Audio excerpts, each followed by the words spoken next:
the thing that helped me to finally quit bulimia is not only getting to a healthier weight, but realizing that any eating disorder behavior is very isolating. And one of the best things in life is actually the connections you make, and having a family, having kids, even just having good friendships, right?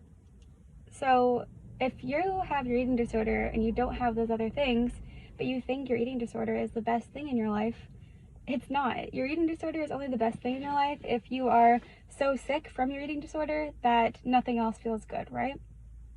But once you are good and once you don't have your eating disorder, obviously freedom from your addiction is true freedom, not freedom with your addiction. There's nothing better in life than being recovered. Then your eating disorder is not the best thing in your life. That's what I want you to understand, is how many more beautiful things there are in your life.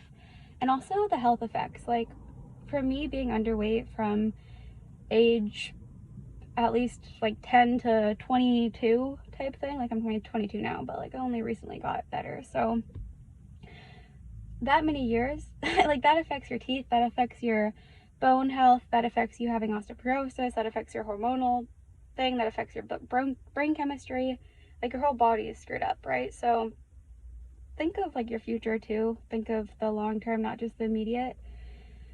I wish I would have done this sooner, and I wish that I didn't get an eating disorder if I had to have one until I was like old and didn't have to miss out on all those beautiful moments so far in life. But hopefully now, because I've spent so much time in hospital and know so many helpful things for diet and lifestyle, I will be able to live a great life, a long life, and not only a long life, but a higher quality of life, and be so appreciative of being outside of those walls and the imprisonment, the chains of hospital living.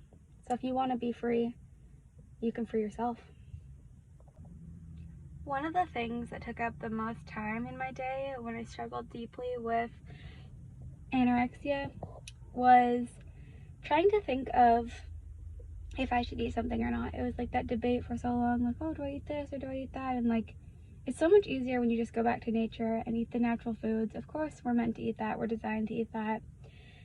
And when you just decide, like, okay, these are the times that I eat, and I'll eat as much until I'm full at those times, and then I won't think about food for the rest of the day, because I know that, again, I'll have that opportunity and trust that there is food available. Because when you're in that starvation state and your body is holding on to food and you have a low metabolism, it also manifests mentally, where you may hoard food physically, in reality, scared that you're not going to have enough or whatever, right? So in order to get out of that scarcity mentality, which will not only manifest with your food, but also your money and your life, you got to make sure that you get to that healthy weight, and that you do eat enough consistently so that you aren't malnourished and you can get out of that survival state. That's up to you.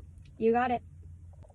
Huge turning point for my recovery from anorexia, bulimia, and many eating disorders is the fact that I don't actually struggle as much with an eating disorder as I struggle with mental health in other areas. So having really bad anxiety, which then you go to those safety behaviors of the eating disorder to feel better, but then you're just reinforcing that fear of whatever it is you're scared of. So you get more and more scared, and you get more and more incapable of living life, and you're actually not only scared of food, but you're scared of life. So you eat less to avoid a scary life, but then life is so much more scary, because when you're tiny and not healthy, of course life is going to be hard to live, and you just reinforce, oh, life is so awful, so I'm depressed. But then life gets awful because you're depressed and doing these things that are making you more depressed, like eating these foods to feel better that make you more depressed, or not eating, which ends up making you feel depressed.